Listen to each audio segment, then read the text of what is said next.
everybody in this space needs to learn about?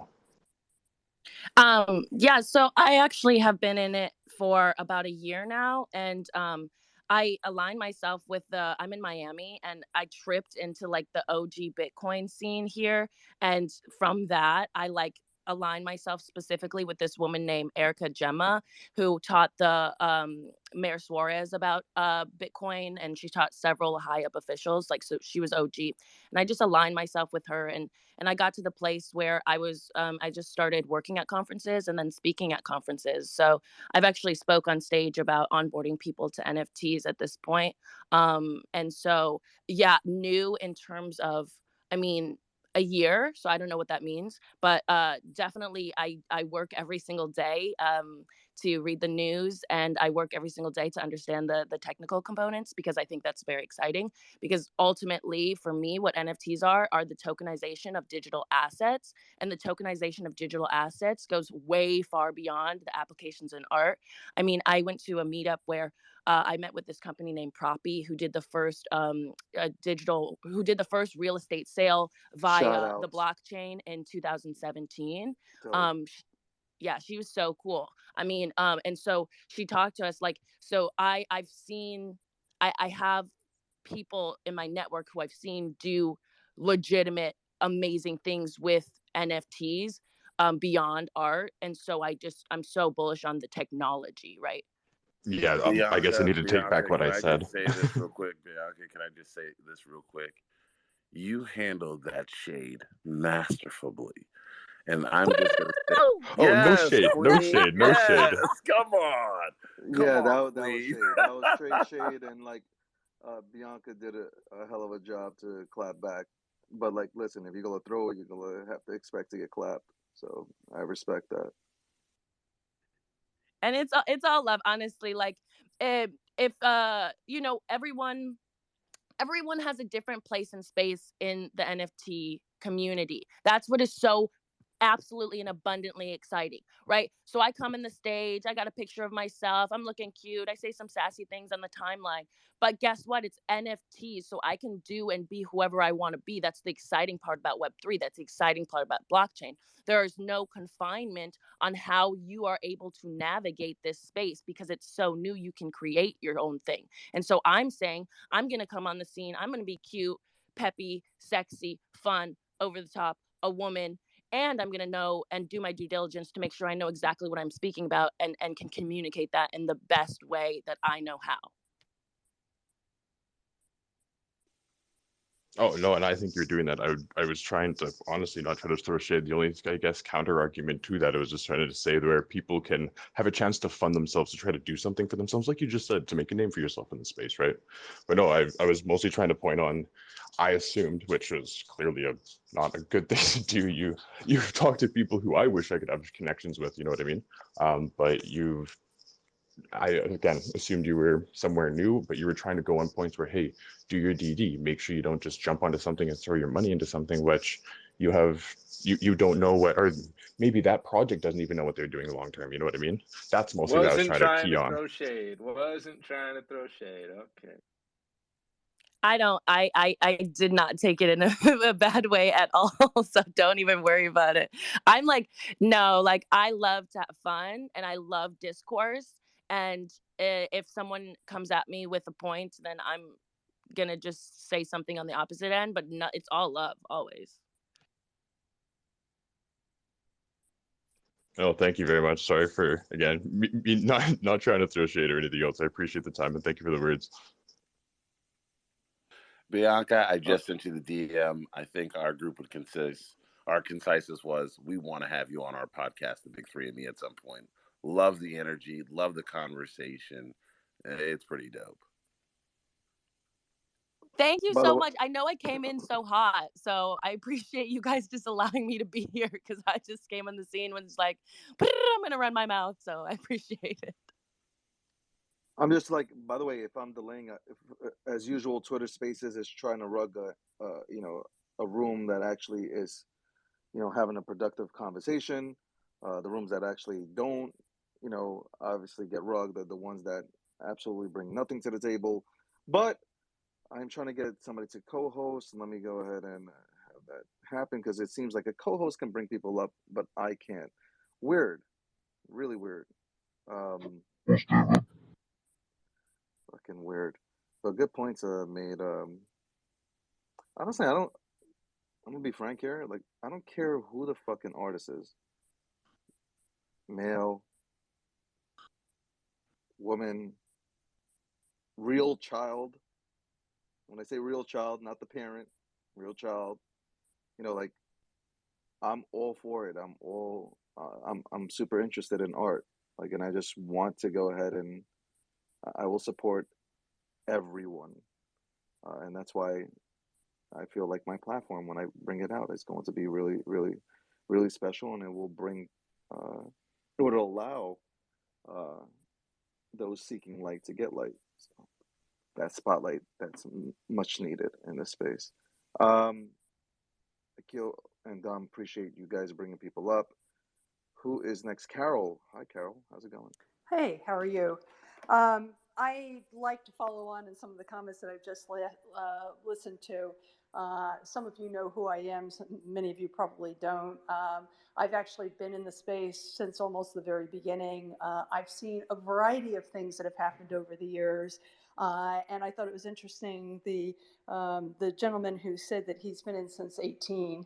And Bianca's, I may have said that incorrectly, has been in since just a year. And in my view, anyone who has come in since 18, and certainly in the last year, has very little of the background of what we went through in the 17 and early 18 time period.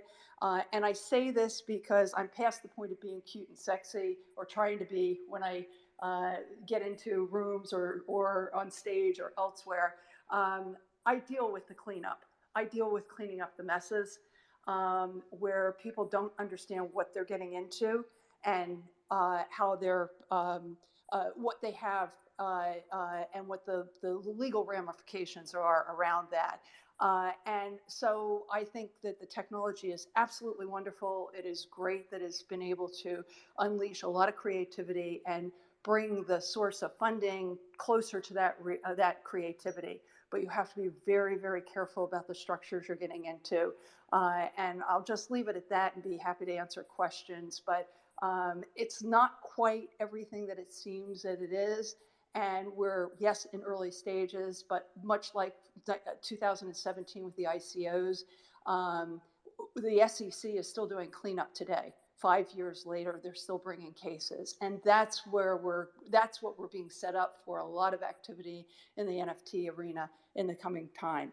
Now, having said that, again, I don't discourage the use of it in very positive ways, but there's a lot of abuses out there, and you have to be careful about what you're getting into. Thank you.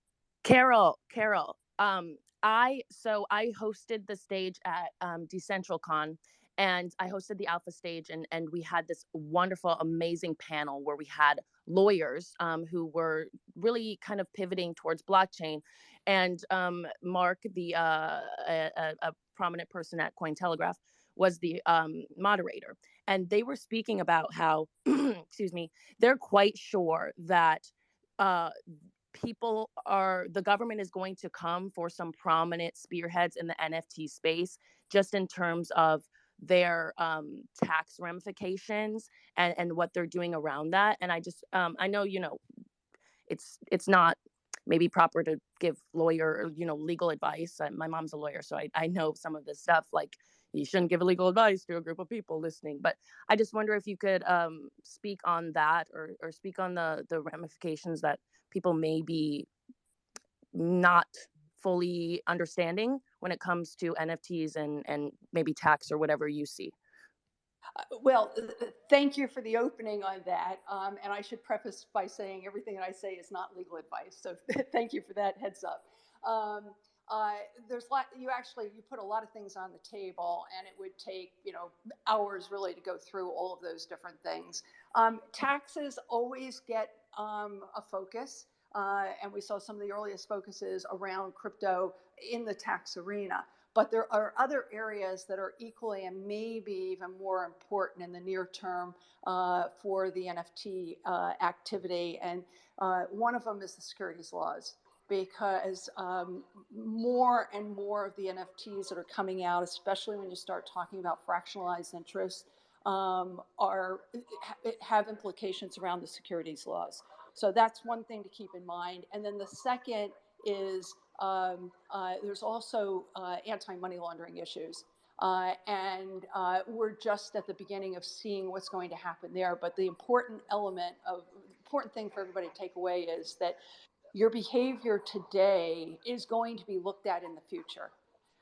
So make sure that you understand what you're getting into, because it's one of the things about this technology is it creates wonderful records for law enforcement, regulators, and others to go back in time and look at what you did, and they will hold you accountable from the day one of your activity.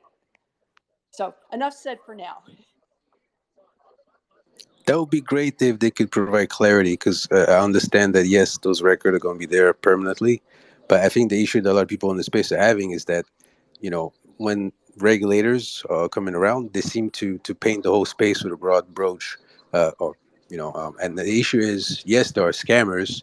Yes, there is wash trading, and there's plenty of issues happening in the space. But for the most part, people are actually doing great innovation, and you don't want to prevent that from happening, because they'll just move to another regulatory body. They'll move to Switzerland, they'll move to Asia, and that would be a missed opportunity. So I think regulators have a place, but they have to come around and understand that they can't just paint everything as negative. And sometimes that's what we hear. Well, that's what you hear. I don't disagree. And what we often hear is regulation by enforcement. So it's an enforcement action that's brought against someone, and people say, oh, then that's how we're supposed to behave. But if you actually go to a knowledgeable lawyer who's going to be honest also, especially with the project, often they will tell you things that you don't want to hear. So that's one of the major issues that we've had over the years. And I encountered that multiple times during the ICO arena. Everybody would come in and say, oh, my project's I don't have a securities token. I have a utility token. I have something else. And at the end of the day, when you did the analysis, they had a security token, but they didn't want to hear that. And some of those people are paying fines now or before the courts still. But the same thing's happening in the NFT technology has opened a lot of different kinds of doors, and sorting through the door that you're walking through is just the really important piece of all of this. So you know what you're getting into, because you may have securities law issues, may have the anti-money laundering, you may have consumer protection issues. That's going to be another area that we're going to see a lot of exploration from the regulators. But people who have good knowledge, legal knowledge, can see those and they can point those issues out now. Will the regulators step up? They have been a little bit slow. I think sometimes too slow when there's a real abuse that's happening in the marketplace. But I hear all your concerns, and those are concerns that have been expressed multiple times about forcing people into other jurisdictions. But at the end of the day, most people want to come back and do business in the U.S. So, hi, Carol. one This thing is that's been really Walton. I really concerning, appreciate. Carol. I truly guys, appreciate hold on. Sorry. Hold on, guys. One at a time. That's why I think we're going to have Viking God and then whom, I believe. All right. So Carol, one thing that's been kind of concerning, and I don't know if you've been getting these answers or questions, but IP rights. Who actually owns the IP rights of the art? Is it the artist, or is it the person that holds the NFT? And I think that that's going to be a big battle coming forward and going forward. What's your opinion? Oh, no question. That's another very, especially for artists, for the creators. You have to look very carefully at the terms of use of the platforms that you're going on to. You also have to consider, if you're using an intermediary to help you put together your smart contract, what the terms of that agreement are as well.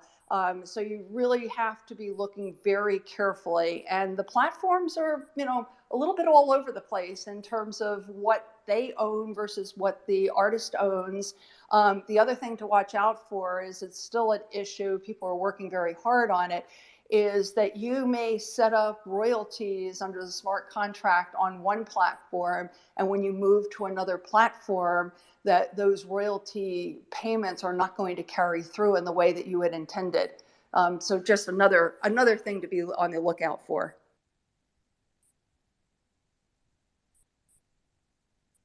You know, just sitting back and listening, it's like, all right, cryptocurrencies, understandable if things want to be questioned. NFT, people that are really trying to go ahead and produce art, the SEC is going to start looking into that. Now we're talking about art.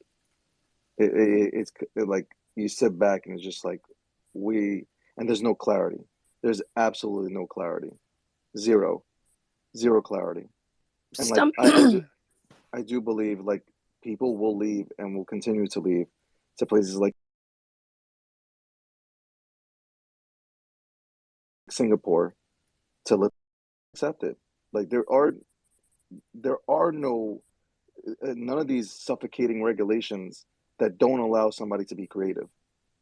So it's up to, I think, Congress and not the SEC to go ahead and come up with some, guidelines with, I would say, I would hope that these policies and regulations are a little bit more crypto friendly to allow our innovators to stay in this country and to continue to innovate. And at the same time, the United States wins because we go ahead and get more revenue. Why are we doing everything in our power to go ahead and have our greatest innovators leave? And people can tell me all they want, like, we have regulation. Yeah, that's great. We have regulation, but nobody understands. Like, personally, 90% of this community has absolutely no idea. Even you look at the Ripple case, they've asked and asked and asked for years for clarity, and they were never given it. And then they wind up with this case against them. When do we finally?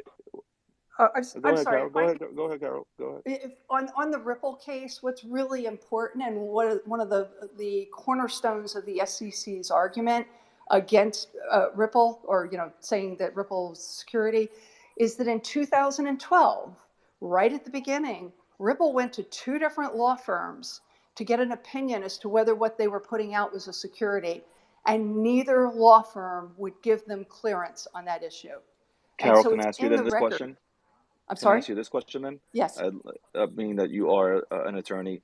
So 2012, fine, let's go. Then why did they allow them for the next 8 years? Why did they allow for them to offer XRP out there and to have retail consumers like myself purchase XRP? It's a complicated question. I don't think it's a bad question to be asking. It's clear that from 2012, 13 through 2016, the SEC wasn't looking a whole lot at this. And that's part of the reason when the ICOs really burst on the scene in 2017, that we had all sorts of abuses that happened, and the SEC finally weighed in, but really quite late into the process, with an answer that was not unexpected. I did my first Howey memo on a virtual currency back in 2010. So, lawyers know that's the issue. For people who don't know, Howey is the test the SEC, that's the name for the test the SEC uses to determine whether something's a security. So none of that piece is new. And, where was the SEC? That's always an issue around government agencies because they may not have all the funding that they need to have. They may be focused on other kinds of issues. I find very interesting that the chairman of the SEC at that time period, that block of years, is actually representing now Ripple in the case. And I have some real issues about conflicts of issues, but we don't have to go into all that.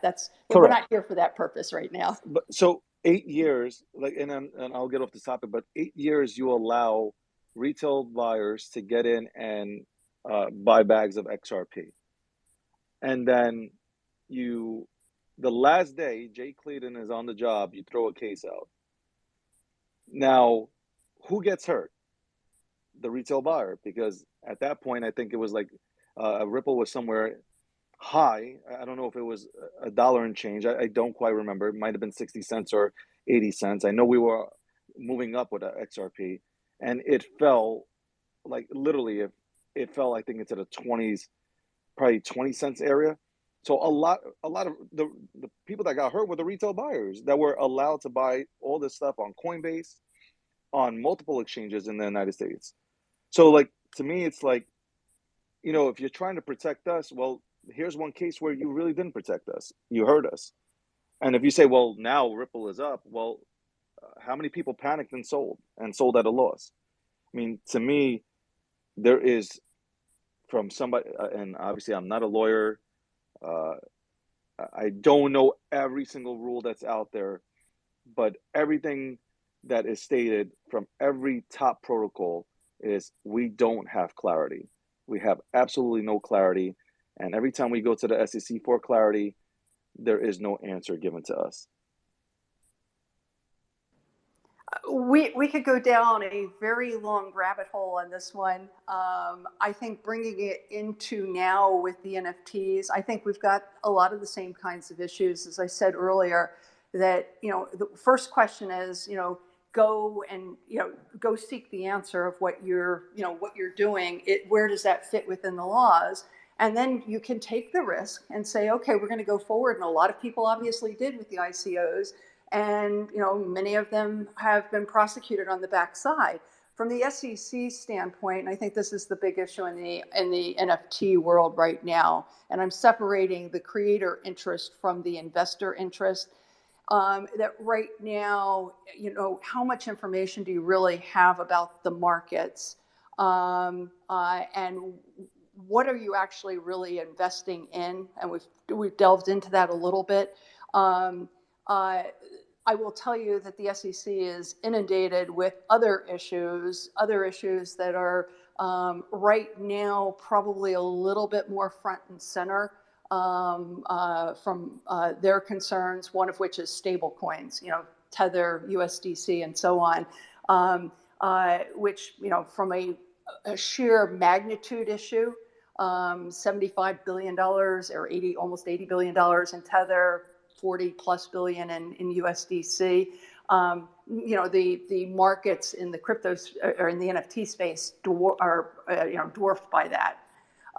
So again, lots of complicated issues. Are we getting the answers as fast as we want to? Again, knowledgeable lawyers can tell you what it looks like and what your risks are. And if you're willing to take that risk and recognize that on the backside, it may cost you a lot of money to resolve those issues, I think that's probably where many of the innovators are at this point. I think there's a piece of news. There's a piece of news that I find to be extremely fascinating, and that's that Dapper Labs actually just filed to lobby in the government for NFTs and for NFT regulation. So we do have people in the NFT space who have been around. I don't know how well they, represent the community, but they are filing to help with this regulation and to lobby for it. So I think that's an interesting piece of news to watch. At least someone's putting steps in place to make sure that there is someone who is a part of the NFT community who has created a platform for NFTs to be, conversating about where the regulation should go. Now, I just Bianca, find it you made hilarious that we're talking about NFTs. We're talking about art now potentially being prosecuted. Like it's just like I'm sitting back. It's just, there's bad characters in everything. Like in any industry, there's bad characters. But art, we're talking about art.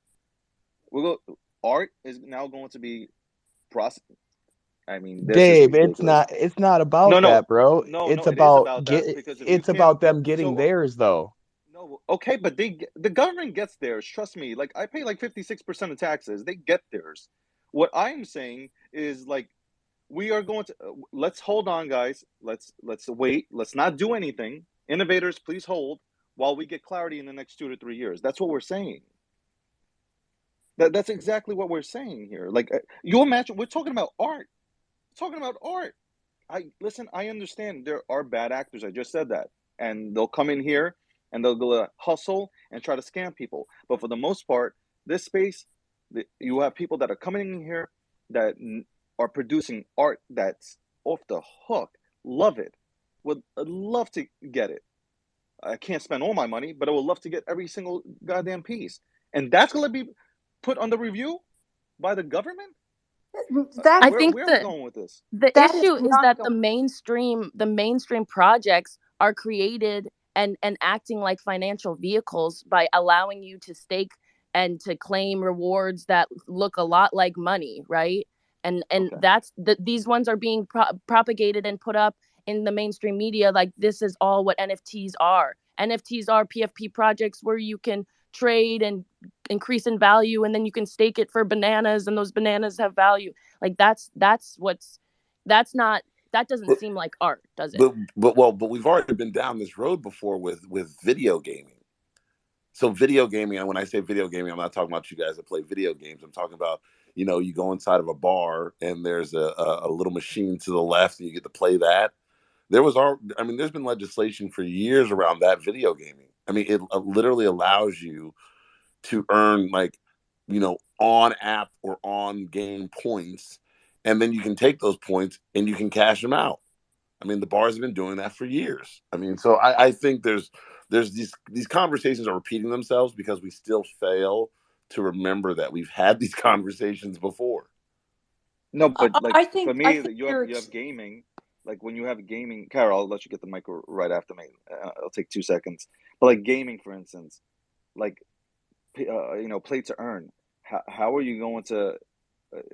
You can't even. How can you even classify that as a security? It's a game, and you're getting rewarded with a token. I mean, at that point, we should go ahead and regulate Fortnite. So you've just opened the door to another set of regulations. Oh my God. Yeah, I know. And this is actually where I spend a good chunk of my time is in the money transmitter regulations. And I think to Bianca's comment earlier is that you look at how these things are being used and what kinds of ways, which sort of helps you determine, whether there's a regulatory overlay or not. In the gaming space, we've been at video games. I mean, my first real introduction to virtual currencies was back in the early 2000s. In looking at this earn to play kind of point system that eventually emerged into some actual currencies, virtual currencies in game. And Can you say who that was, Carol?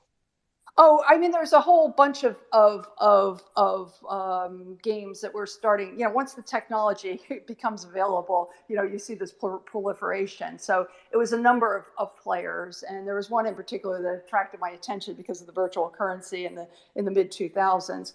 But having said that, the virtual gaming space has been pretty well organized as a space. And they have done a pretty good job of watching out for the laws as they're evolving around them. And they've been able to get clarifications and essentially exempt the space, at least a lot of aspects of the space, from these regulations that might pull others in. Now, I will say that what's going on now with, now that we're moving into the NFTs and we're moving into the secondary marketplaces and so on, and things are becoming much more exciting. Those exemptions are going to be coming increasingly, I think, under challenge. And we may start to see some shifts. And as they move into new areas of new functionality. So as long as you keep a game currency in game, you don't have the same kind of regulatory issues as once you start to take the game currency out of the game and can make it convertible into fiat, into US dollars or euros or whatever. So again, we're in interesting times as how all that will play out. But goes back to the comment earlier is that lobbies are incredibly important, and having people who will stand up and invest the money in the right kind of way. That's the other thing, to help get the policies focused in a specific area. And at the end of the day, I hate to be crass, but money does talk in Washington. And so we find all sorts of exemptions through all sorts of laws because of the investment that was made by one company or maybe a couple of companies in a particular, exemption in the law. Facts, 100% facts, Carol. And Carol, you're kind of making my heart like melt here because I am the nerdy wonky one of the group, and everything you're saying is just stuff that is just reaffirmed. It's reaffirmed through policy, through governance, through and most people don't realize that most of the things that aren't necessarily laws are through executive orders and through, kind of agency heads. So there's so much power right now that if we can maneuver kind of relatively quickly, and galvanize so that money doesn't ultimately take over, you can get a lot of things done through agency policy, not necessarily through statutory law. So which is a lot easier, I had a question. Could you elaborate when you said as long as people don't take the money from the game and convert them into fiat? What exactly? Because I thought isn't that the point of playing some of these play to earn games? So can you elaborate on that a little bit for me? Well, at the federal level, the regulator who's most interested in virtual currencies is the Financial Crimes Enforcement Network, and that's really our anti-money laundering laws.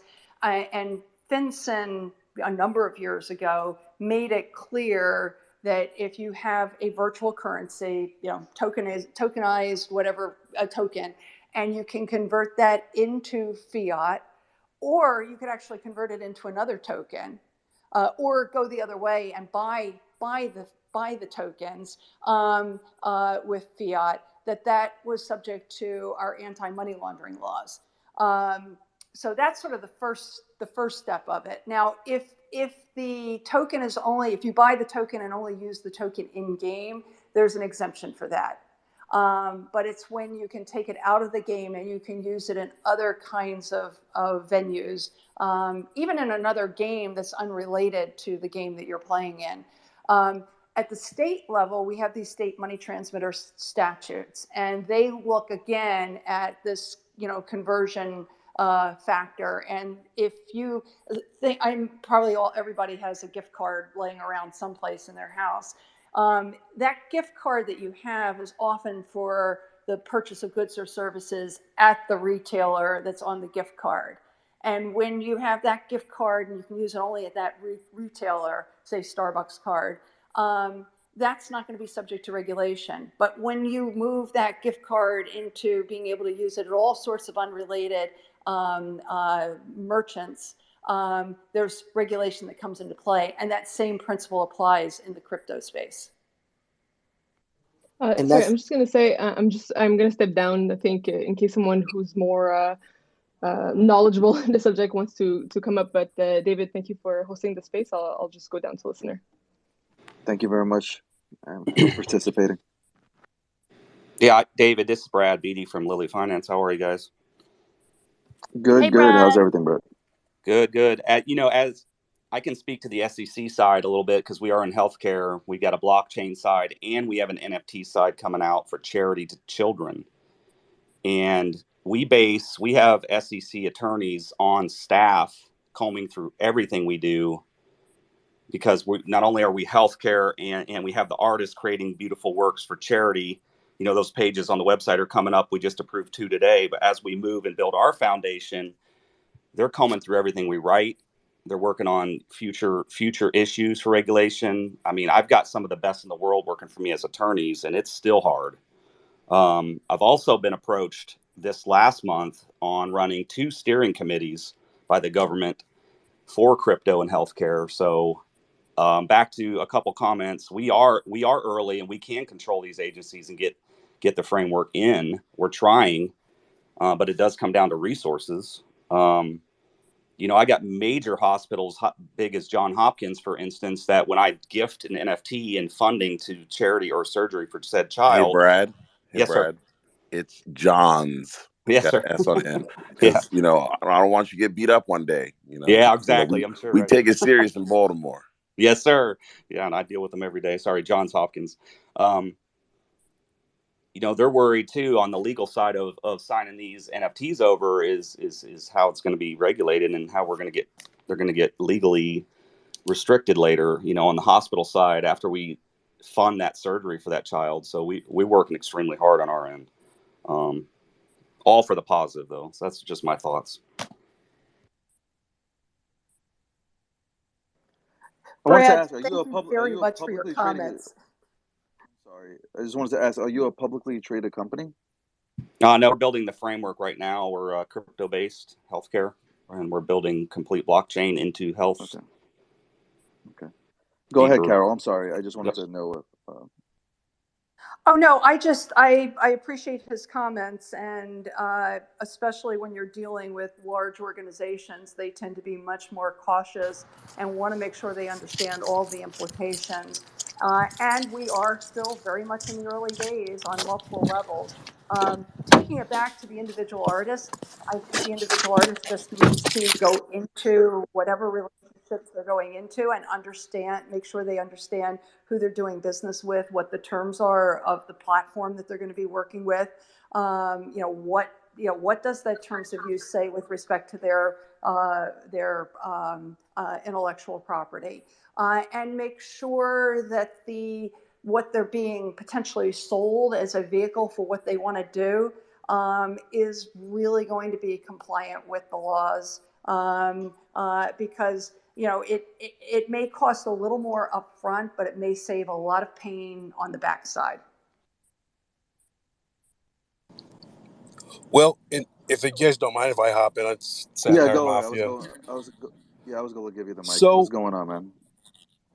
Man, I hear like a lot of talk about NFTs and everything and like regulation, but like if you think about like let's take Ethereum as an example, like compared to like Cardano, Flare, HBAR, the other smart chain contracts, like Ethereum's trash. You know what I'm saying? And like I kind of feel like long game, like what Ethereum's trying to do with the NFTs is more or less like trap money into the system, right? Because like if you buy an NFT with Ethereum, like, yeah, you can flip it for more money, but that money isn't coming out of the Ethereum system. Wait, I have no idea what you're talking about right now. You're saying NFT, you say Ethereum is trash because of what? Can you be more specific? Well, high gas fees for one, like it doesn't work all the time, like, and like I said, like once you purchase an NFT, like that money is in the Ethereum blockchain, like it's not coming out, so like but those high gas fees, hold on 1 second. Those high gas fees, because there's a lot of activity there. You would have the same behavior on other networks if they had the same level of activity. And actually, there are solutions to that. The layer 2 solution, they allow you to have cheap and faster transactions. Well, so then I guess my argument would be like, why come out with a Ethereum 2.0 that uses like DAG and sharding technology, like some of the better smart contract platforms? ETH2 is coming. I'm talking about layer 2 solutions. They're available today. There's Arbitrum, there's Optimism, there's Immutable X. That's actually a layer 2 for NFTs, and you have gasless transactions, i.e. free transactions on top of them. Go check them out. OpenSea is working with them. TikTok is working with them. There's a bunch of AAA games that are coming up. They're going to be building on top of Immutable X. So I get your point about high gas fees, but that's just a reflection of the amount of activity that's happening on Ethereum. Yeah, Satire, I'll just cut in on that a little quick, and I have a question for Carol. Basically, it's high net worth traders that are using NFTs. Carol, so I have a question with regards to lobbying efforts on the pro-crypto side of Washington. What have you been seeing happen there? Because in my opinion, and an opinion of a lot of crypto investors, like these laws need to change or completely go away. Like security laws, outdated from 1930s. The accredited investor law should go away. Americans should be able to invest in anything they want. Like we're able to invest, buy lotto tickets and gamble on horses, where we can't buy pre-IPO companies. It just seems ridiculous, right? The whole next generation of investors see this as a problem, and like I'm talking to DAOs and seeing what kind of lobbying efforts can we support, because the crypto lobby will be one of the strongest lobbies, because we're the lobby of the future of money, basically. So like everything is paid for in the States. That's how things get done. So I'm just curious, is Coin Center doing anything you're seeing, or others? Again, this is a topic for probably a couple of hours of conversation. In short, again, we've got a space that's what now? Well, it's 10, almost 11 years in, but really sort of serious effort in the last 9 years or so. Still in the early days of people getting organized. We've had some efforts, and I think the Blockchain Association has become sort of the dominant go-to entity in Washington these days. But even then, you have to look carefully at what the scope of what the Blockchain Association is doing.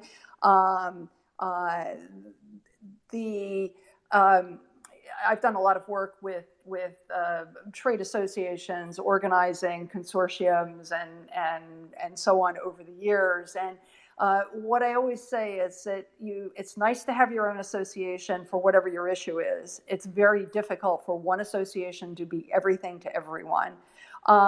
It's great to have a consortium where you have multiple trade associations come together and talk. And at the end of the day, you really need to have your own representative. If your project is at a high enough level, like somebody like Brad sounds like what he's doing, they need to have their own eyes and ears on Washington. So you really have 3 or 4 different pieces of the equation. We talk about the crypto space. Crypto is a very, very big topic.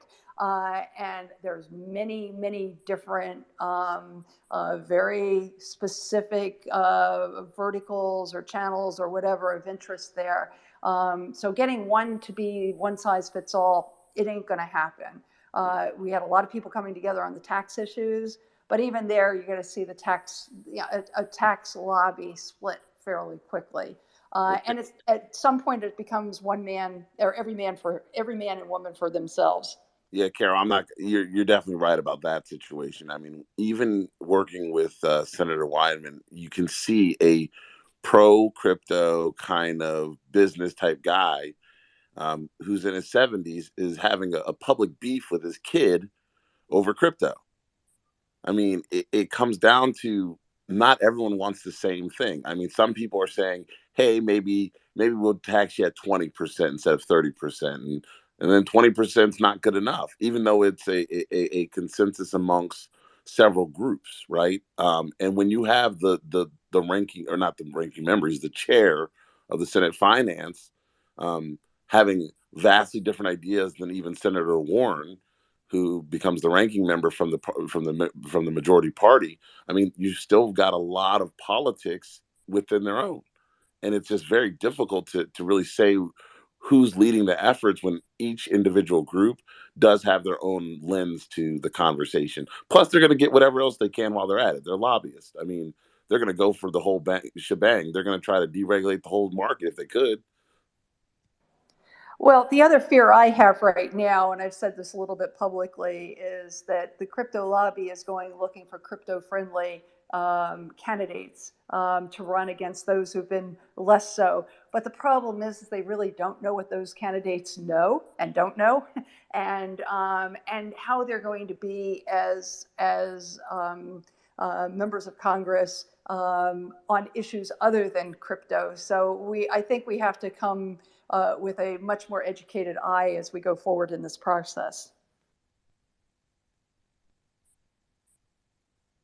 I hope we can at least start with the security laws and accredited investor laws. That seems a little bit easier to tackle than changing tax law. Just, they just need to not exist. They're antiquated.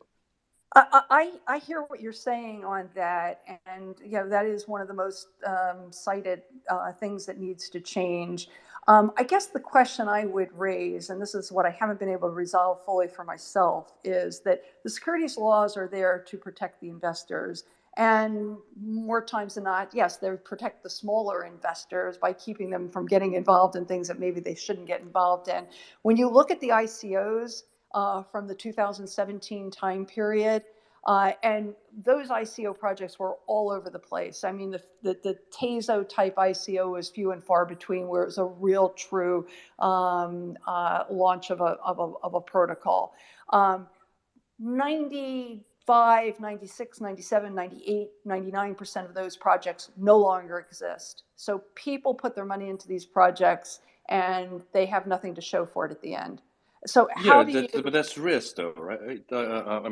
Sorry, I didn't mean to interrupt like that, but Twitter Space was bugging out. But yeah, it's just risk, right? In Singapore, they just ask you, this is a risky asset you're about to invest in, and that's all they have to check, and then they can invest in startups So I and had the crypto. opportunity right before the holidays to have a conversation with a senior staff member for a senior member of Congress.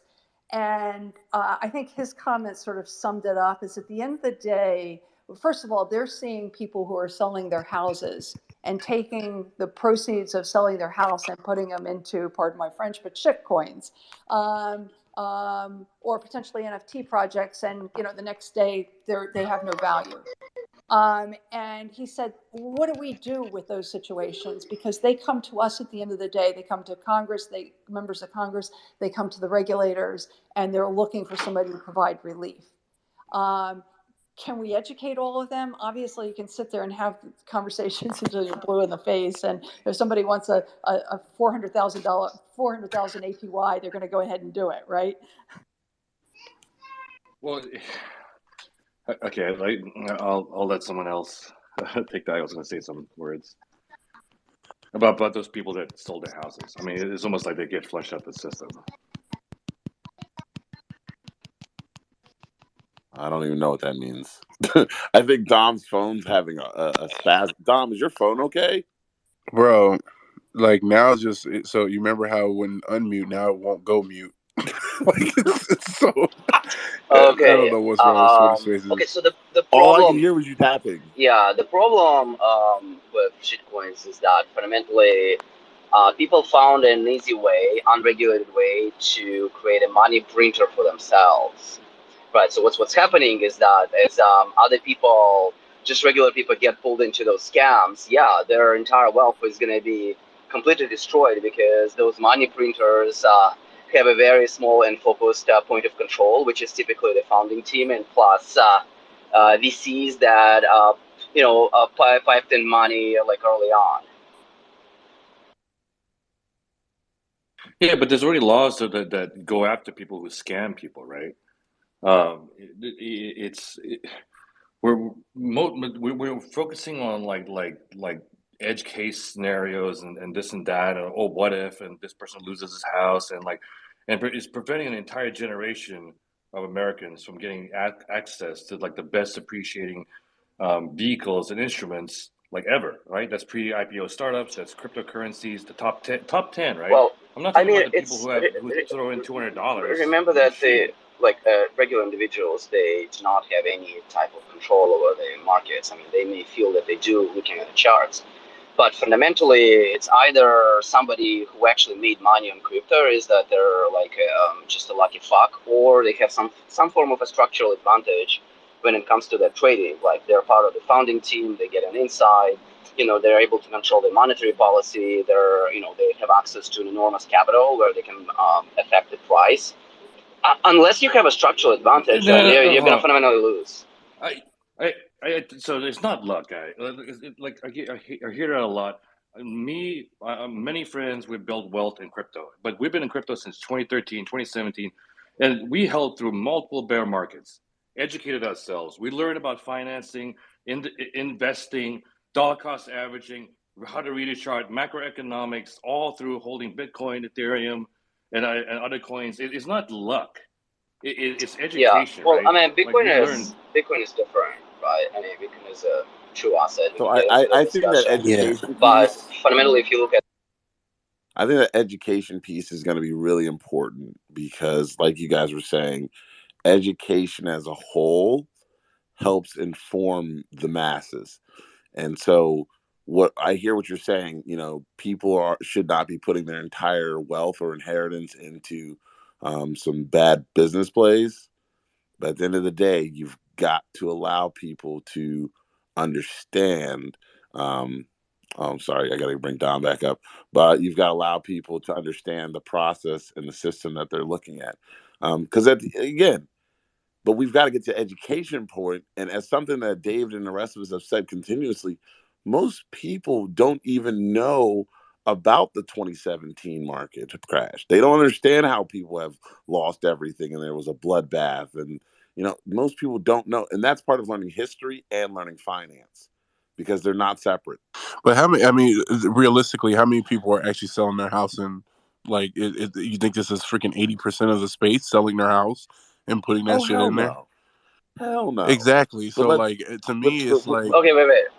It's but not most a people point go off of whether hyperbole. it's not the point whether they sell house or not. It's the point that they don't understand the inherent risk when they're up against a highly manipulated market and a highly and unregulated market of quote unquote securities, right? Because remember that there is no absolutely zero regulation, so anybody can invent a token and hire a top-notch marketing team and pump it up as a community token, and basically thus they create their own money printer. People don't understand that. So that's using the dumb people argument again. There are other countries that don't have as It's not laws that people are dumb. It's not that people are dumb. It's just that they don't understand how to value risk, and they quote unquote crypto assets. That their risk in crypto assets is fundamentally different, right? Because it's unregulated. Fundamentally, crypto is unregulated, so the way you approach risk is fundamentally different. And also, besides that, even when it comes to regular stock portfolio, many people just don't understand how to value the risk. Let's get to Alish real quick. Alish.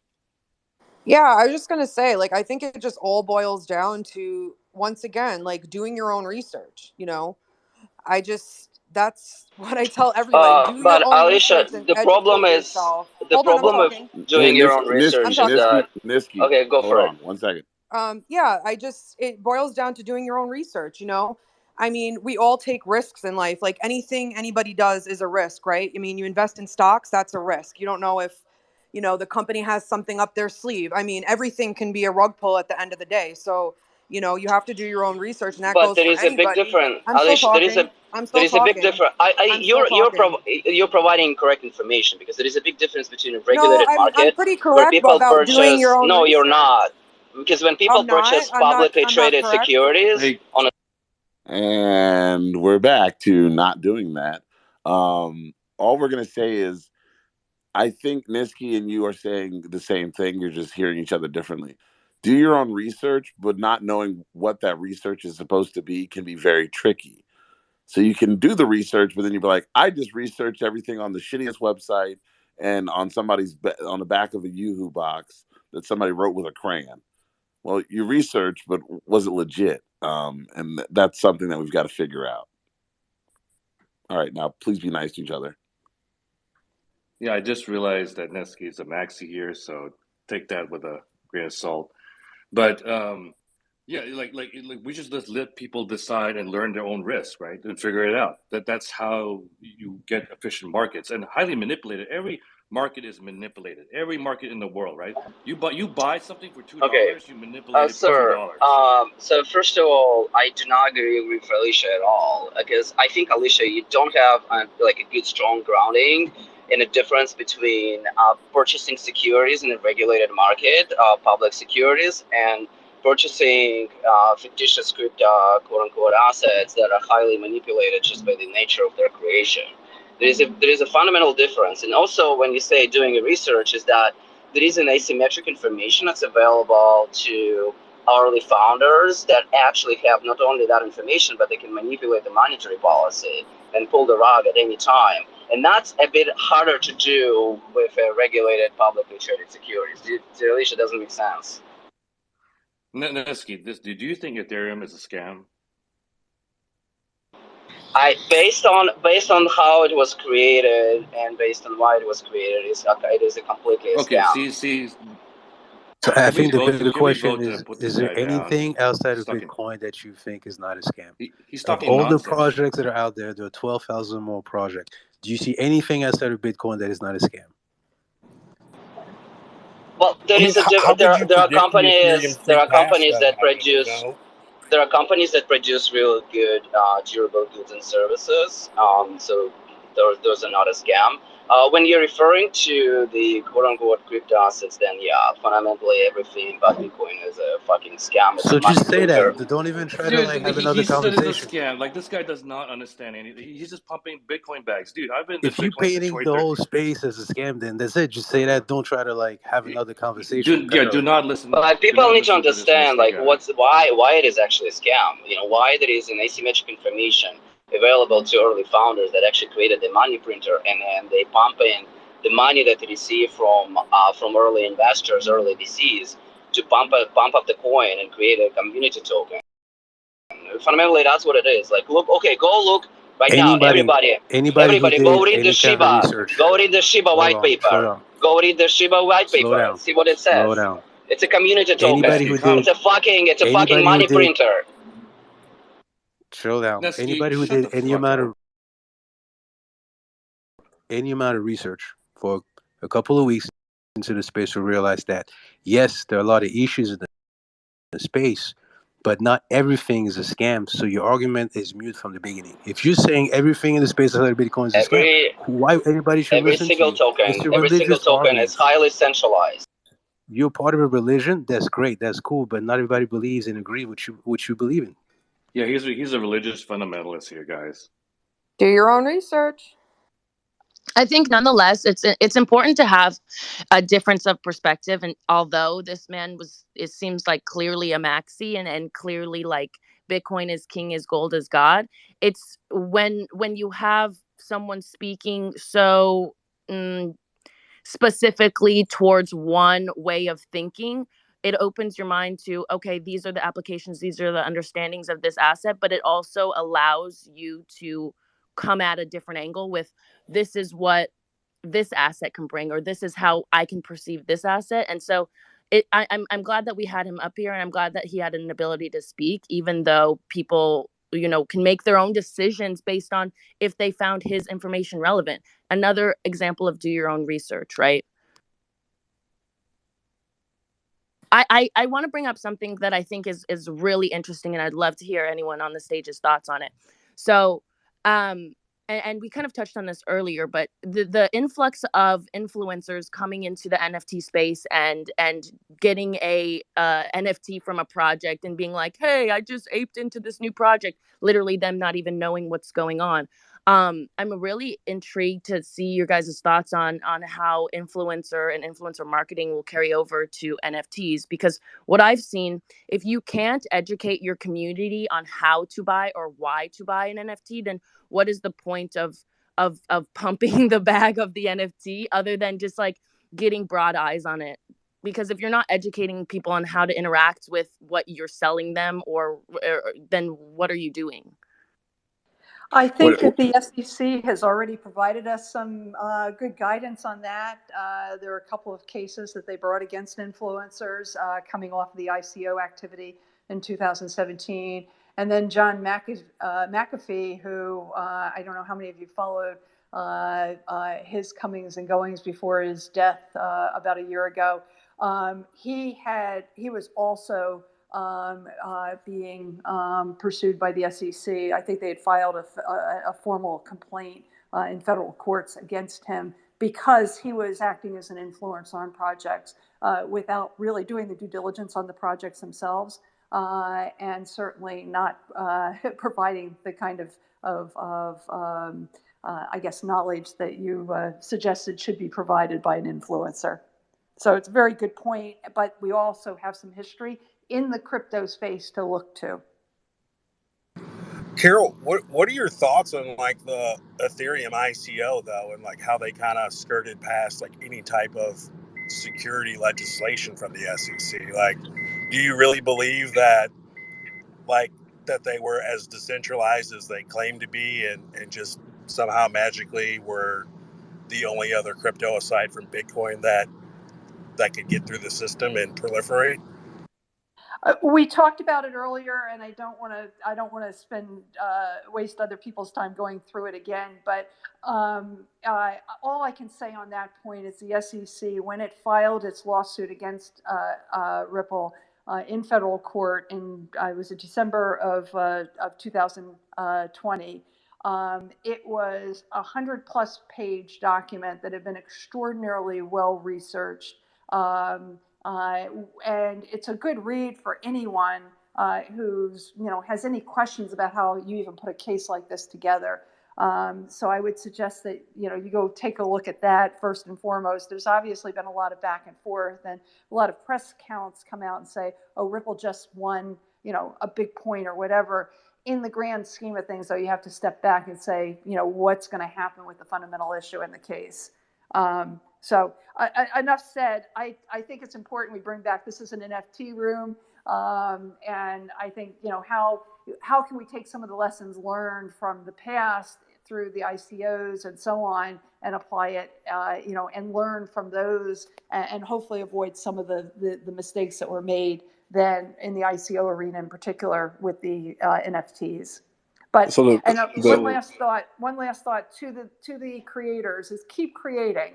Just keep your eyes open on who you're partnering with. So there's a difference as far as like the John McAfee like example that you give, like in saying like actually like I like Ethereum, like in promoting Ethereum, than actually saying, oh, you need to go out and buy Ethereum. There's two different situations in that fact, correct? Carol? Sorry. Oh, okay. I didn't realize my mic was live. Okay. Yeah, the promoter role, and it depends on what they're promoting. I don't think we've seen a lot of activity on promoters of cryptos generally by, especially if you look at what happened with Dogecoin and then some of the others subsequently.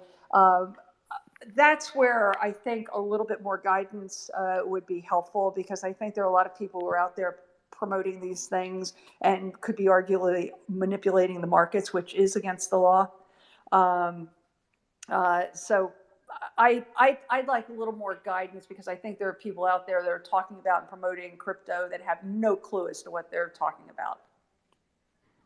Hey, absolutely, because I mean, if you're coming for certain influencers in the space, I mean, you definitely got to start at the top, because I mean, we all know who pumped Dogecoin, like, Yeah, so I mean, so Dogecoin's there's different, a lot of different though. things. Dogecoin is decentralized. He wasn't paid for it. I mean, he owned it personally. That's just someone saying, hey, I'm in on this. But what the Emacs case is more kind of something that I think is really going to be interesting, because they're naming actually people who were paid to promote it through receiving funds. Well, that doesn't make sense though. So you're saying like, so if I hold a stock and I go out there and I pump that stock, isn't that illegal? No, not if like, first off, if you own stock as an individual, you can go out there and tell people you own the stock. I mean, think about this. Public employees have to disclose all that information anyway. So they have to let you know that they own stock and if they have any conflicting interests and things of that nature anyway. So does it stop them? Does it stop you from buying it? No. Does it encourage you to buy it? Maybe. But I think there's that balance. But what is happening is when someone is actually paid to then say, go buy this, and they reasonably knew that they were going to profit from the crypto itself, there becomes a large conflict of interest, and I think one in which the courts will then have to decide if this is they're gonna give some legal standing. So I wanted to speak to Carol's question about the difference between ICOs and NFTs. So during the ICO boom, like I did lose some money in some of those startups, but I made a lot in flipping some of those. And he's saying it was a lot of startups investing, right? So basically, it introduced a lot of people to how angel investors and seed investors kind of invest, right? And they learn a lot of lessons. And obviously, some companies just failed because they couldn't execute right, and there's like maybe 1% was actual full out scams. What's different now though is instead of getting a token and hoping that a team accomplishes something, with the NFT space you're getting the product right away. So one is just art you like, or it's NFTs you can use in the game, or a profile picture, or you're part of this community.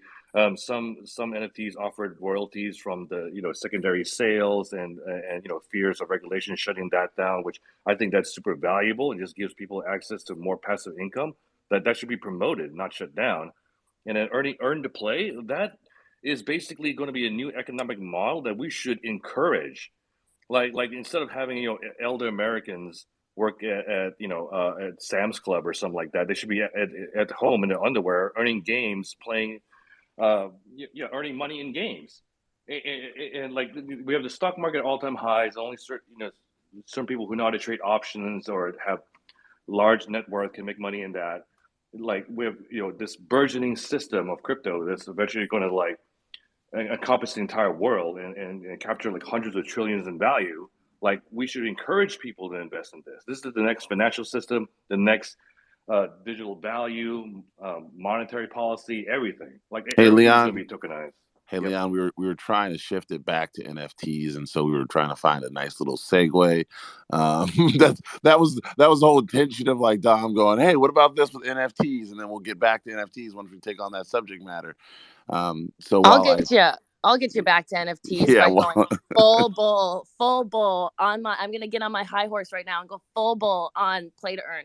So often, if you look at if you look at CoinGecko, unbelievable amount of weeks on top is Smooth Love Potion. Smooth Love Potion is an in-game token for Axie Infinity.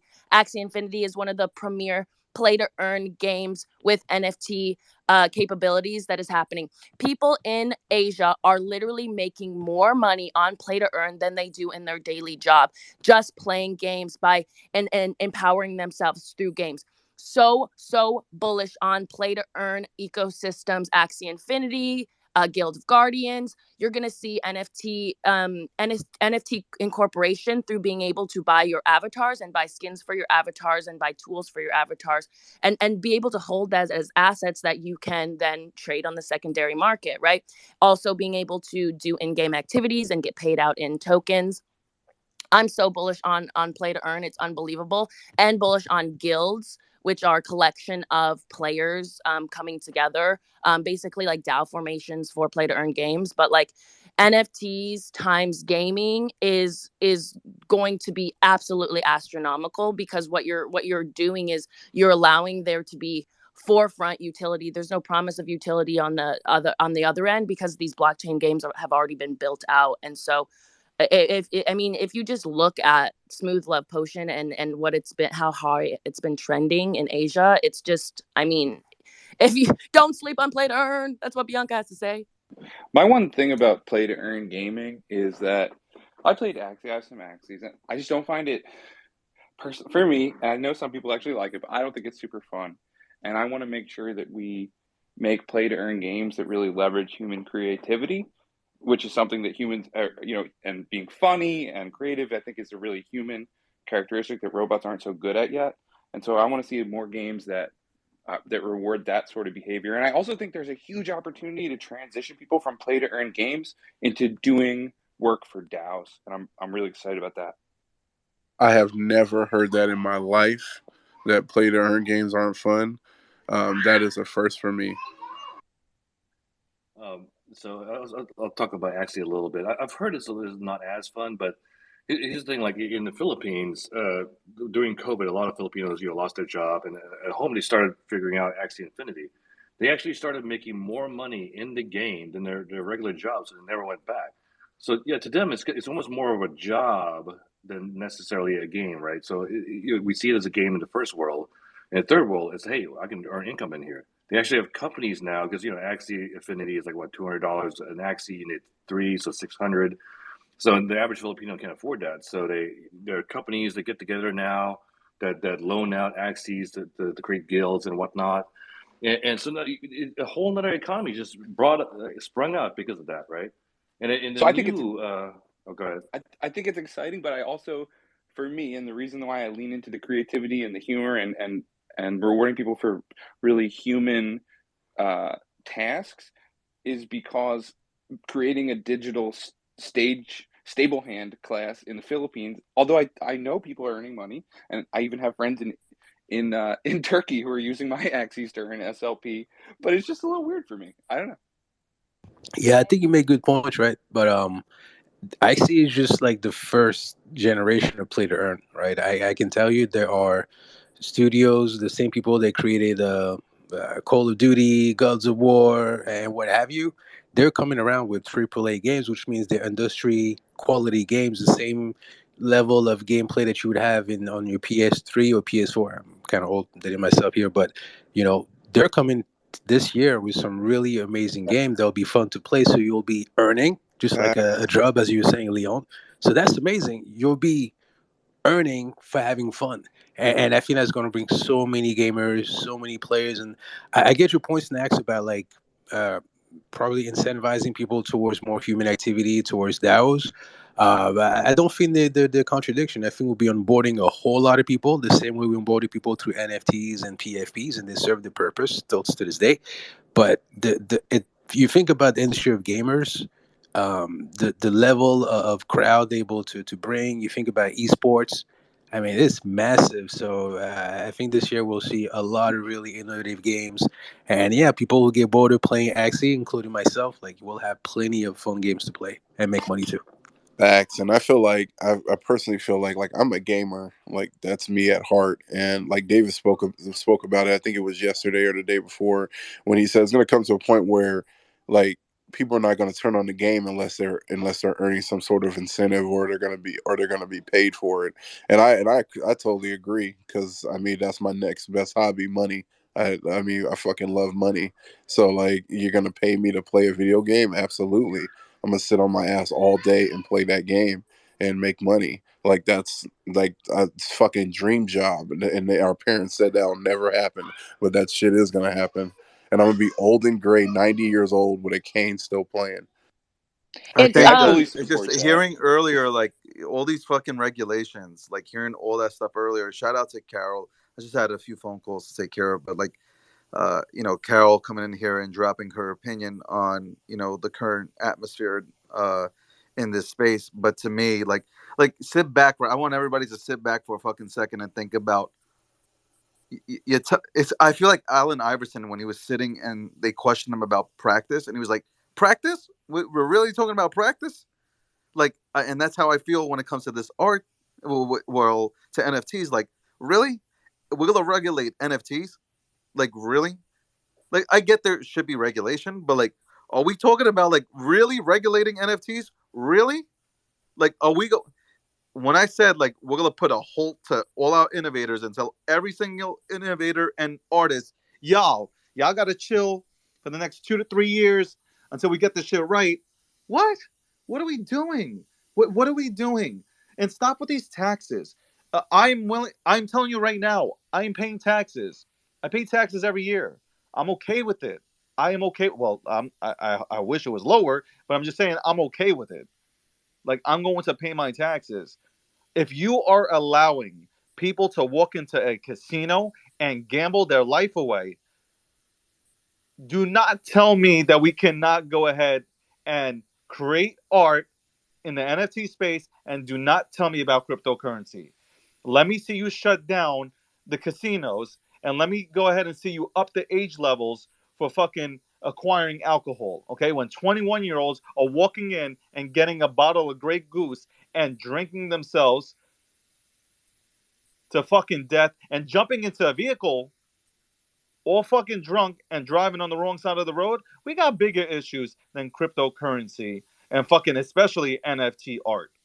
I'm sorry, y'all can grab the mic No, back. David, as you said that, Agreed. David, I'm just going to be honest. Here it goes, bottom line, period, point blank. The government didn't care about any of those things until the mob made money off of them.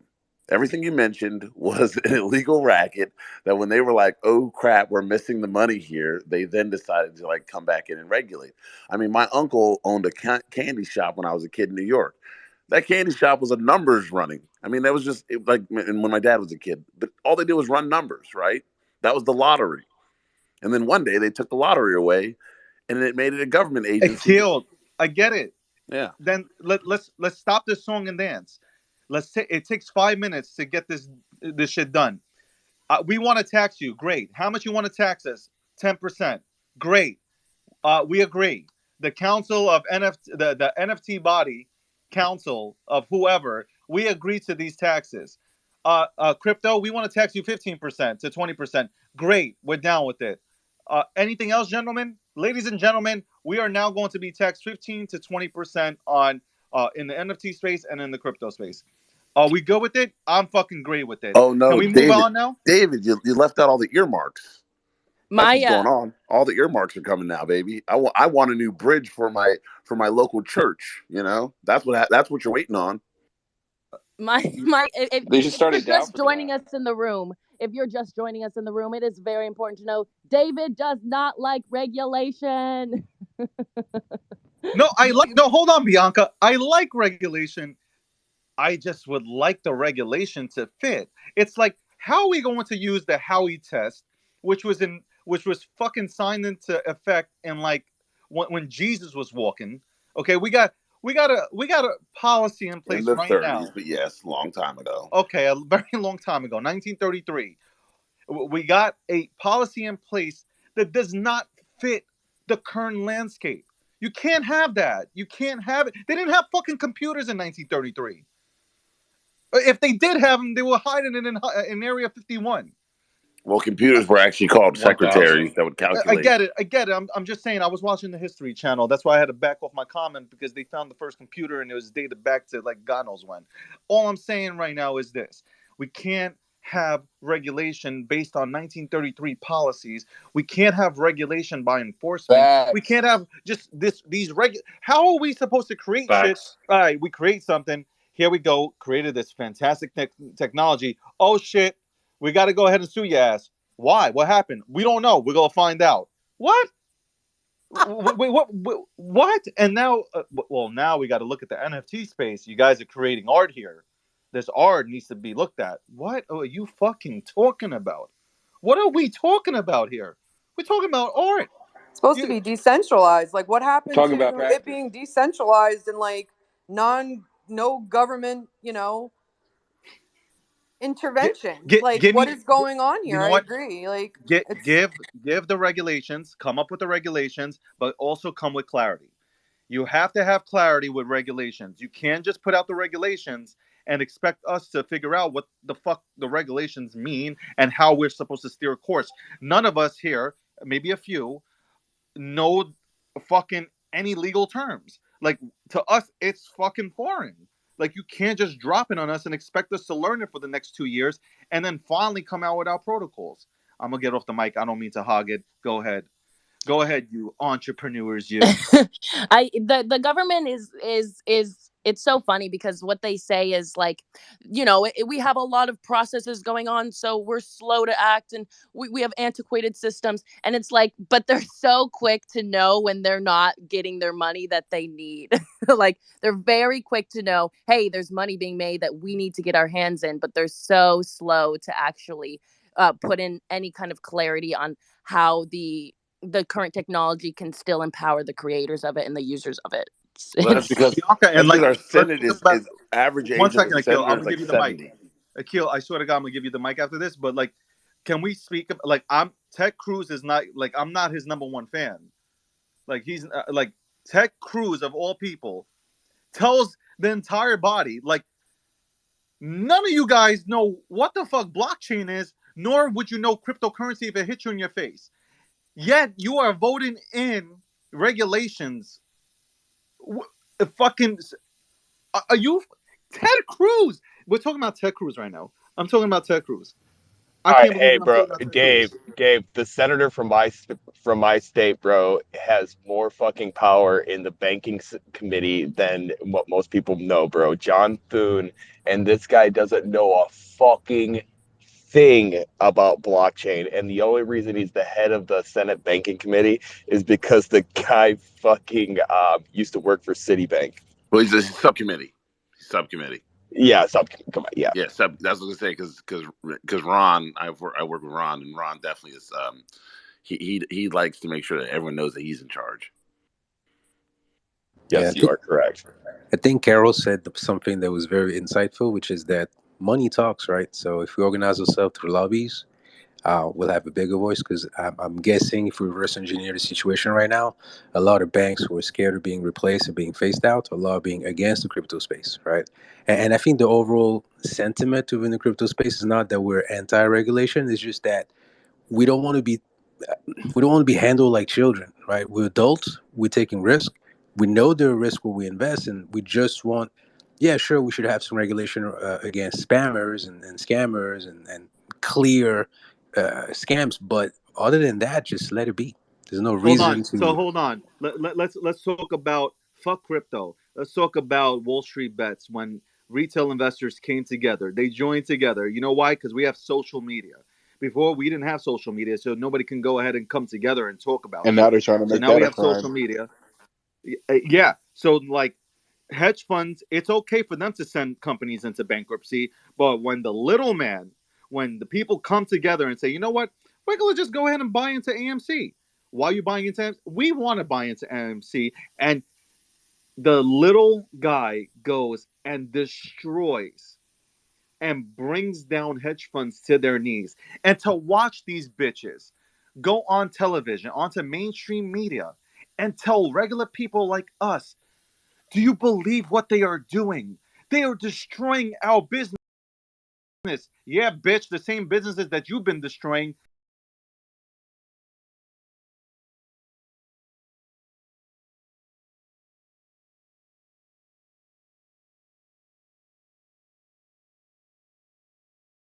Have a taste, man. I love the United States of America. The narrative is changing. We're getting smarter. The people are able to talk to each other through social finances in schools.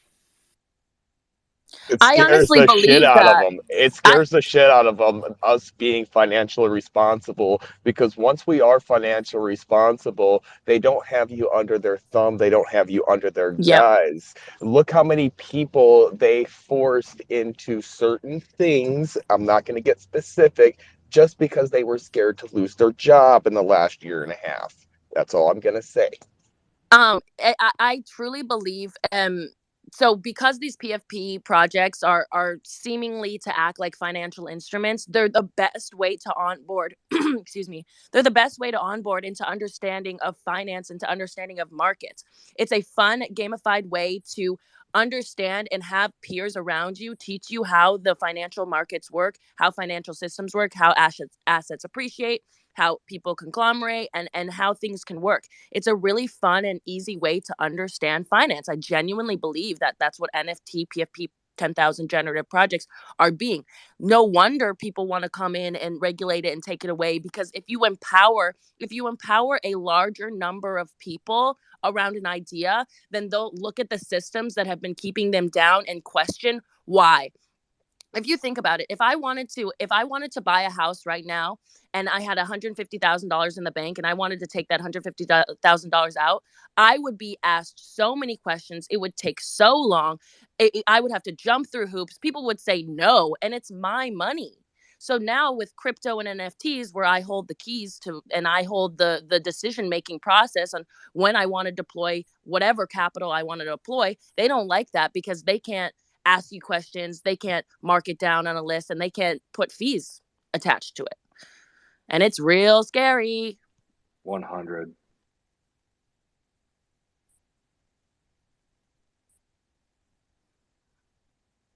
We're just all taking it in. We're all taking it in how quickly the introduction of these new technologies and groups of people who have a mindset of a like mindset of freedom first, of self-responsibility, of do your own research at your core, of taking accountability for your finances and for the decisions that you make and being responsible, and how wonderful to have a group of like-minded people on the forefront of a new technology. And I'm really bullish on the fact that because we have all of these systems of communication, that we'll be able to withstand any kind of forthcoming regulation if we don't feel it's in our best interest. I do. I love the power of the retail investor that is shown by the GameStop, AMC, Dogecoin. Like, it's just people saying, we know the game's rigged. We like movies. We like video games. We like dogs. We don't like hedge funds. And that's just not a hard thing to agree with. And I think we can really pull on that string a lot in the coming years with harnessing just what everyone kind of, it's about building consensus Well, with these Web3 technologies. Well, in order to build consensus, we have to actually leave out all the other stuff, right?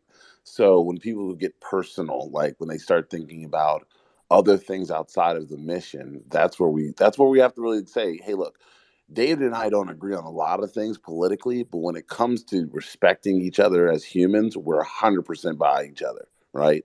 And that's what we've got to get to is like, look, I don't want to pay more in taxes than I need to.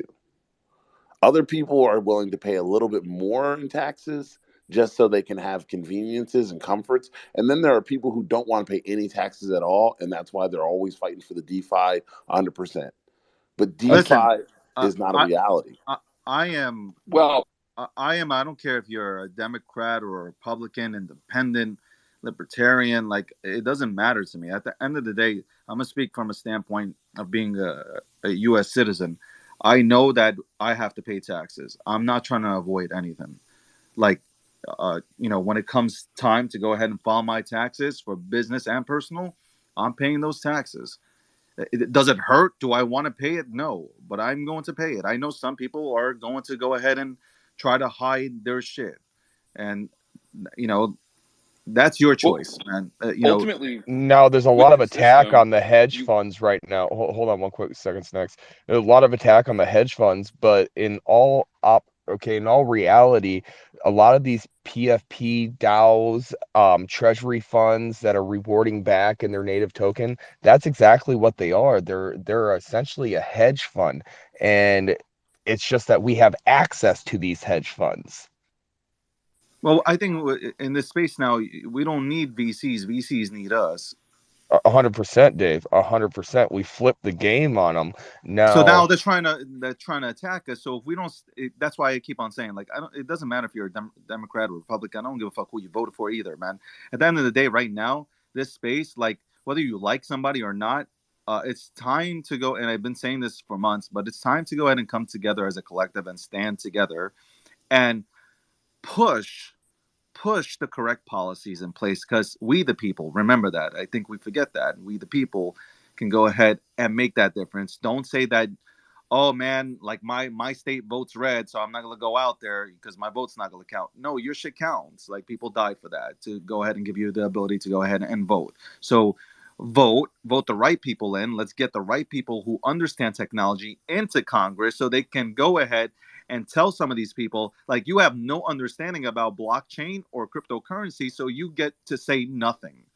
And I'm going to read you the Riot Act. Like, there was a guy, I forgot his name, Spanish last name guy, I think he's a Democrat, I'm not sure, but Senator from New Jersey. No, I forgot. He was just talking about that. There is more money laundering done with fiat than there is on blockchain. Like, like 99.9, he was like 99.1 or 99.9% of all illegal activity or money laundering that's done with the US dollar, the crimes are never caught. So how you guys want to talk about money laundering on blockchain? You are a fucking official certified idiot if you attempt to do that on a blockchain. God bless you. God bless you for attempting to do that. By the way, one person did attempt to do that with millions of dollars, and his ass was caught quickly with on-chain analysis. So good luck to you, man. Good luck. And shout out, on-chain analysis now works with the federal government. So does TaxBit. Fucking just do your taxes.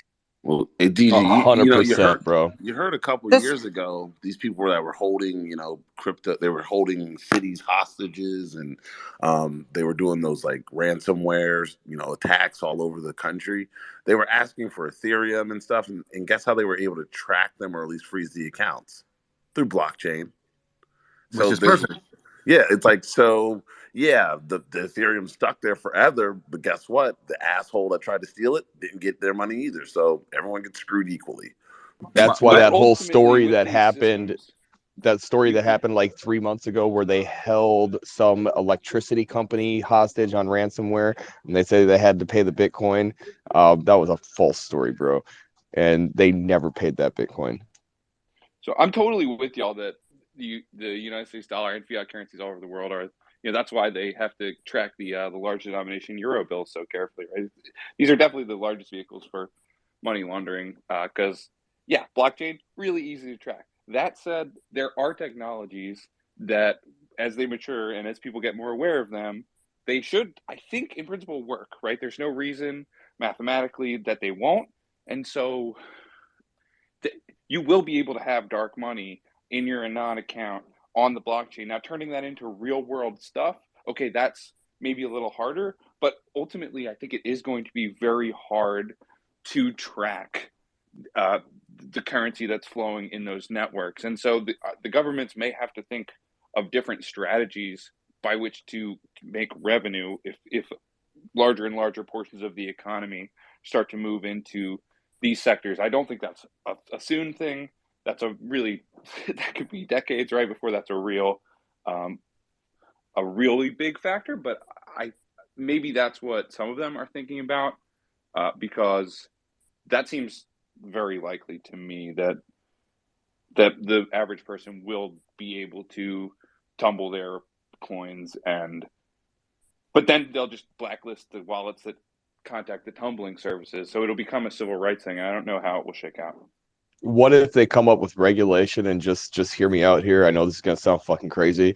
One wallet per social security number or tax ID. One MetaMask account per account. But the whole concept of this space is to get away from all of that stuff. Like, I understand that, but I mean, we just don't know what the regulation's gonna be like, Dave. No, but and that's your whole point too. My point is, like, whatever's in my wallet is in my wallet. Like, look, the tax bill comes, here's your tax money. Like, I'm like saying, like, here you go. Like, how much did you make this year? I made whatever amount it was. This is how much you owe us. Here you go. Thank you so much. And I hope that you use that tax money on infrastructure and actually fix the fucking roads in New York City so I stop blowing out tires. Like, literally, like, that's my approach. I'm very easygoing. I'm not fighting you. You put the policies in place that are fair for cryptocurrency, I'm with it. Like I said, 10% tax across the board for everybody in the United States of America, great. Here's your 10%. Have a nice day.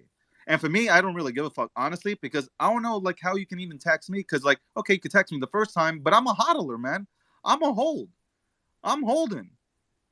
The fuck and you then you tax just take me a on? loan and you never pay tax. Here's top thought process. But hold on, Bianca, real quick, and then you have the mic. I'm sorry. I want to say this. The fucked up part is, here's the real fucked up part. A lot of people, including myself, I'm 90% in cryptocurrency. The 10% I have to leave in a bank because I do have to pay for bills because utility companies don't accept crypto. Okay, now tax season comes. I have to pay taxes. So in order to pay taxes, I have to liquidate my assets in order to go ahead and pay a bill. And then next year, I will be charged money for liquidating assets. It's fucking crazy. Fucking crazy. So that's my problem is you're trapped forever, basically. You just have to take a loan. That's why I'm moving to Portugal. I'm just going to move to Portugal. But that's the Panama, see, you're saying I'm going to move Colombia. here. I'm going to move here. I'm going to move here. And what's happening? All of our innovators, all of our creatives are moving to places that are giving you a slight tax or no tax, and are just going to sit there and find a way to find a revenue model to obviously support their government. Like, yeah, the only innovators staying here are getting rug pulled in Wyoming, bro.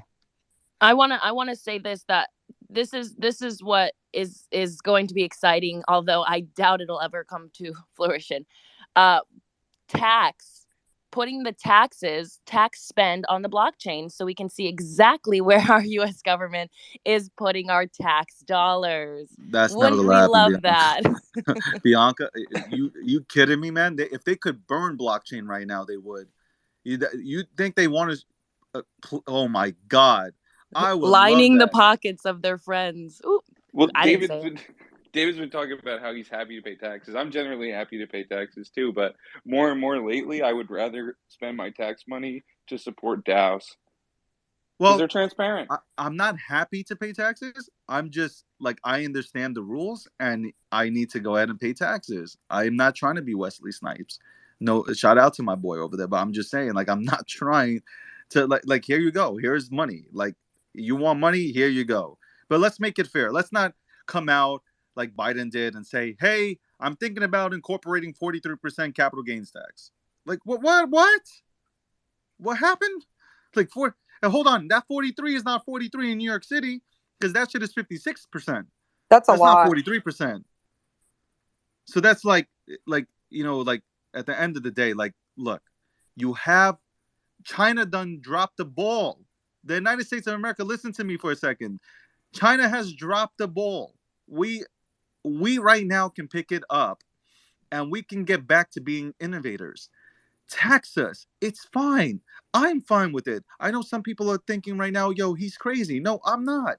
I'm fine with the tax. Just make it fair, make it super fair, and actually put it to good use. Fix infrastructure that is falling apart.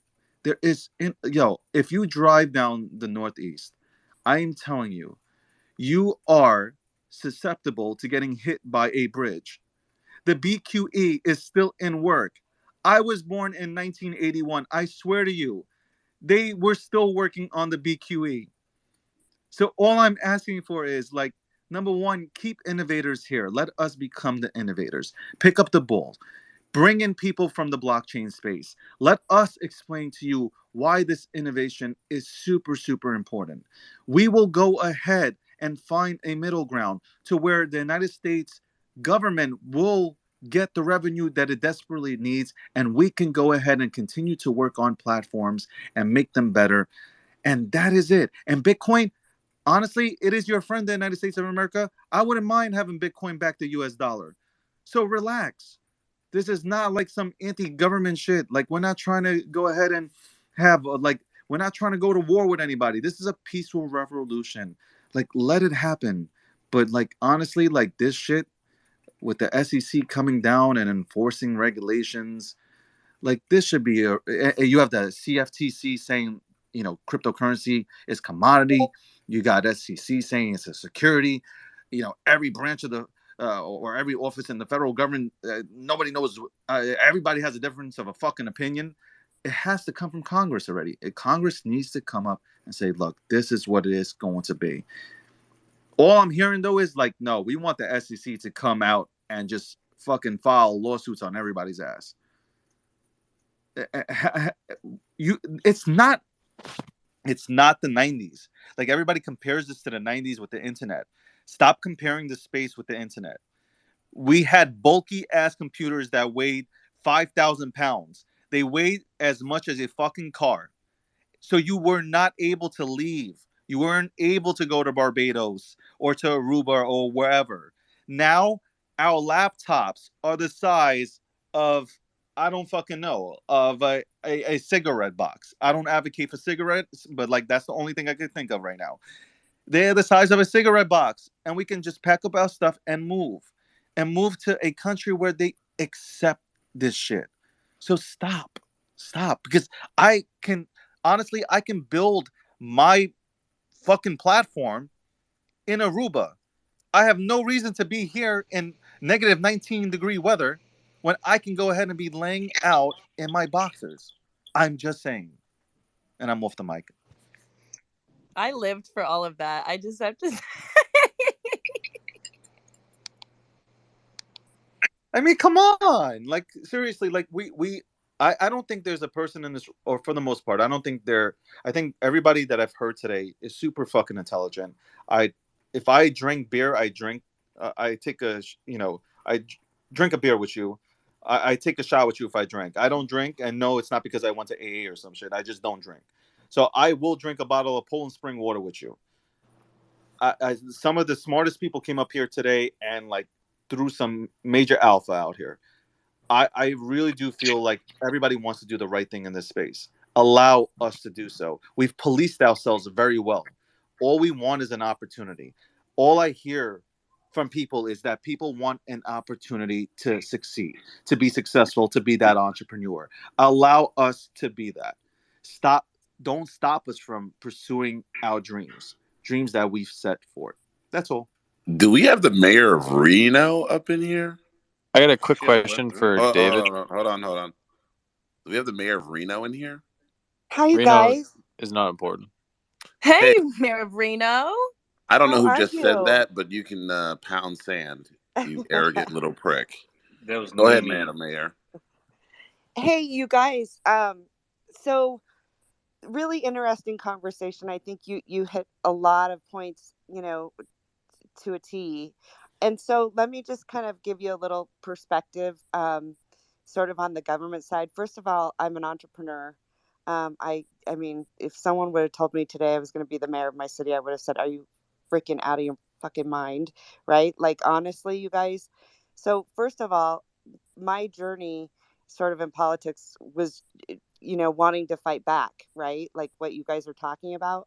The city I went to go open a business, the city wanted to charge me $5,000 to move a sign 2 feet when I opened my business. And I was like, okay, that is totally wrong. So I started to get, with other entrepreneurs in my city, and we started to talk about, red tape and government and all that. And I'm like, you know what? I'm not going to complain about it. I'm going to go fix it. I'm going to run for office. But so first and foremost, I'm an entrepreneur. So I never really look at myself as a politician, right?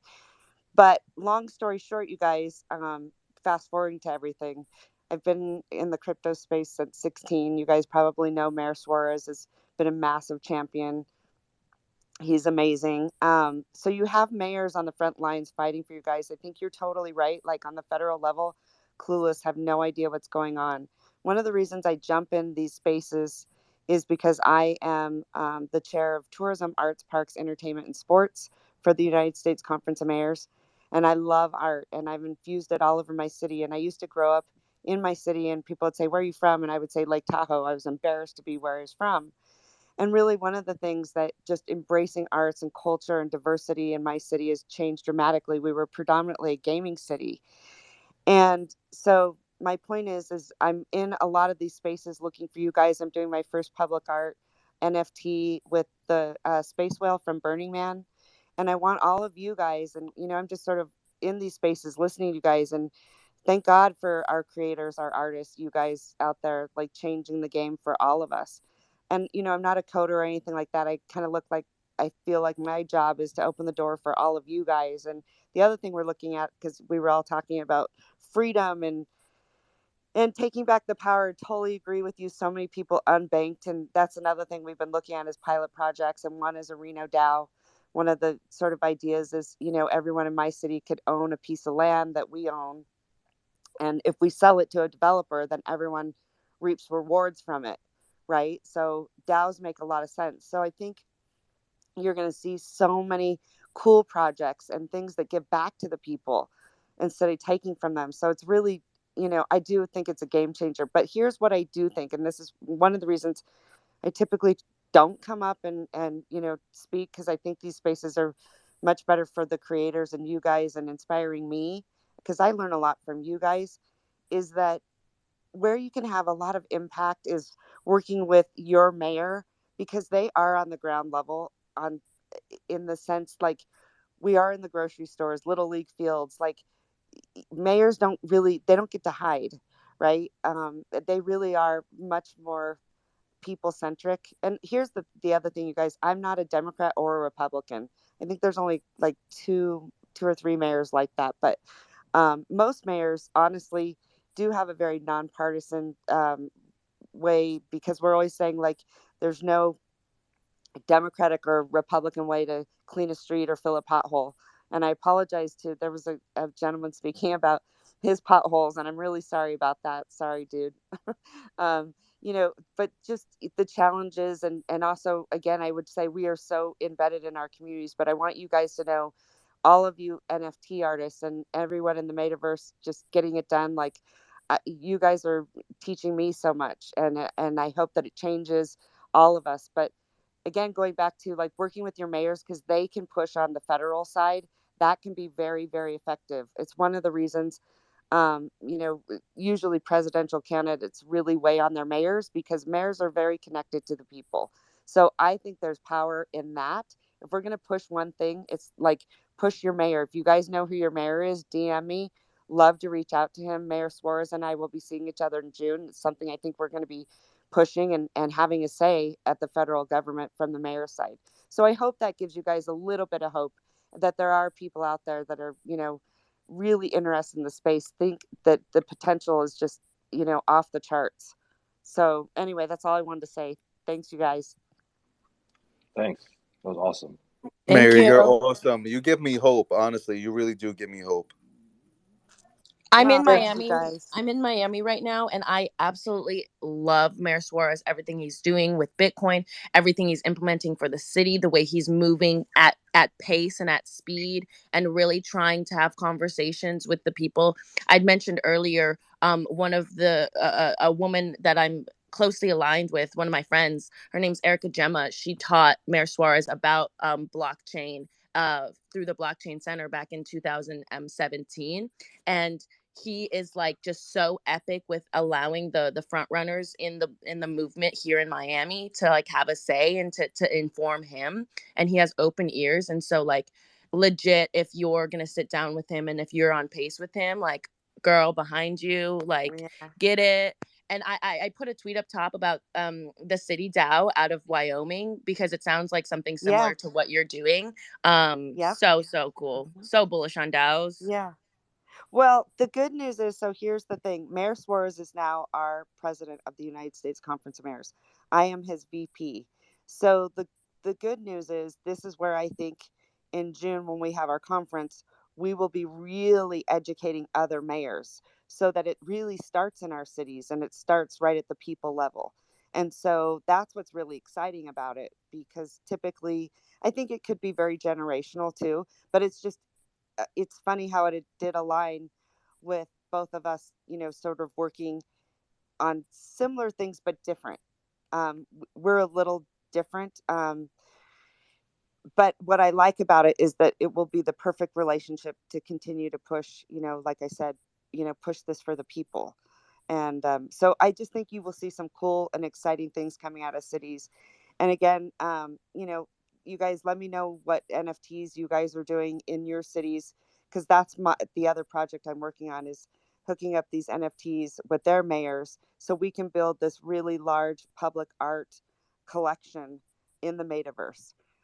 Because I think that's really what you guys give back to communities on so many levels. And we know all art, inspires, and I just think it makes a city great. I always say it's the way you package a city.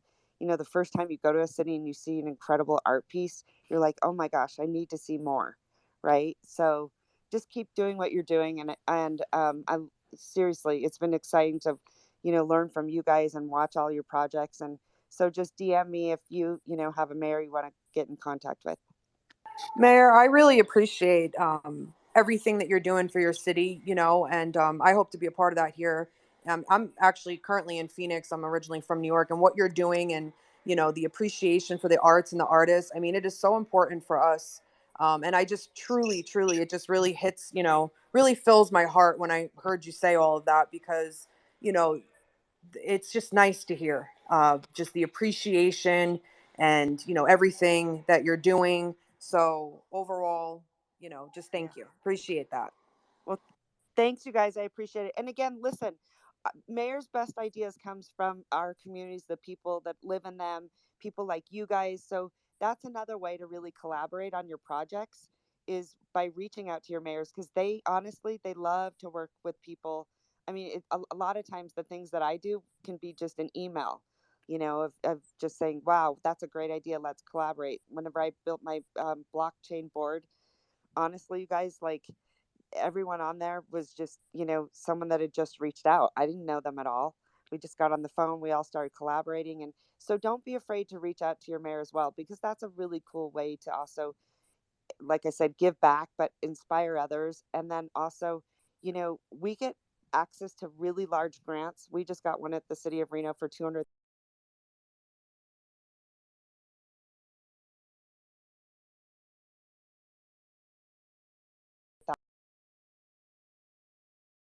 that's another great way to tap into money and also inspire others, because there's so many people out there that you guys you're paving the way for. So I just wanted to offer that, because a lot of people probably don't know that things like that, those collaborations are out there. But like I said, we're hoping to do a lot more in cities, and hopefully work with all of you guys. Anyway, thanks so much. I just like I said, I want you guys to continue to educate me, and I'm going to have to jump off here soon, because I've got sort of an issue happening at City Hall. But like I said, you guys keep doing what you're doing. You guys are amazing. Well, thank you, Mayor. Mac. We appreciate you coming on here today. We do appreciate you taking the time out. Go ahead, Akil. I'm sorry.